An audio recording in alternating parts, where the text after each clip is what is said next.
ప్రపంచ అటవీ దినోత్సవం సందర్భంగా హైదరాబాద్లోని కేబీఆర్ పార్క్లో జరిగిన కార్యక్రమంలో మంత్రి కొండా సురేఖ కీలకమైన వ్యాఖ్యలు చేశారు. అటవీ పర్యావరణ శాఖ మంత్రిగా నేను చెట్ల సంరక్షణలో భాగస్వామ్యం అవడం ఎంతో సంతోషంగా ఉందని హర్షం వ్యక్తం చేశారు. పట్టణీకరణ, పరిశ్రమల స్థాపన, ప్రాజెక్టుల నిర్మాణం, పోడు వ్యవసాయం, గృహాల నిర్మాణం వంటి కారణాలతో అడవులు నానాటికి అంతరించిపోతున్నాయన్నారు. భూ విస్తీర్ణానికి అనుగుణంగా అడవుల విస్తీర్ణ లేకపోవడంతో గ్లోబల్ వార్మింగ్ ప్రభావంతో కఠినమైన సమస్యలు ఎదుర్కొంటున్నామని తెలిపారు. పర్యావరణంలో సమతుల్యత లోపించి విపత్తుల బారిన పడుతున్నామని వెల్లడించారు.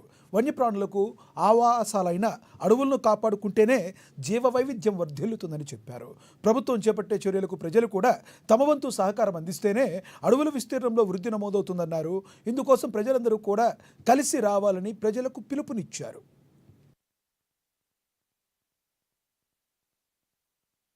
ప్రకృతిని కాపాడుకుంటే అది మనల్ని కాపాడుతుంది అనేది మనకందరికీ కూడా తెలుసు. మనం చెట్టే కదా అని చెట్టేసి పారేస్తే ఆ చెట్టు వల్ల మనం ఎన్నో నష్టాలకు గురవుతామనే విషయాన్ని దానిగా తెలుసుకోవాల్సిన అవసరం ఉంది. సైన్స్ లో మీరు చదువుతానే ఉంటారు, మనకు చెట్టు అనేది కార్బన్ డైఆక్సైడ్ ని పీల్చుకుని ఆక్సిజన్ ని విడిచిపెడతా ఉంటది. ఆ ఆక్సిజన్ వల్లనే ఈ రోజు మనం అందరం కూడా ఆరోగ్యంగా ఉండగలుగుతా ఉన్నాం. మరి గతంలో మన ఇండ్లలో కూడా ఎన్నో రకాల చెట్లను మనం నాటుకునే వాళ్ళము, కానీ ఈ రోజుల్లో ఎక్కడ చూసినా కూడా తులసి మొక్క కూడా కనిపించినటువంటి పరిస్థితి మనలో ఉంది. దానివల్ల మనకే నష్టం తప్పితే మనకు ఇంకా వేరే ఏమీ లేదు. చెట్లు ఎక్కువగా పెంచడం వలన మనకు వర్షాలు బాగా పడతాయి. వర్షాలు బాగా పడ్డప్పుడు పంటలు బాగా పండుతాయి. పంటలు బాగా పండప్పుడు రైతులు సంతోషంగా ఉంటారు.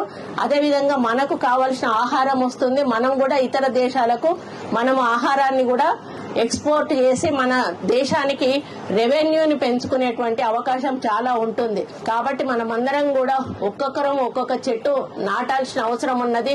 రాబోయే వర్షాకాలంలో మేము పెద్ద ఎత్తున ఈ వన మహోత్సవ కార్యక్రమాన్ని ముందుకు తీసుకెళ్తాము.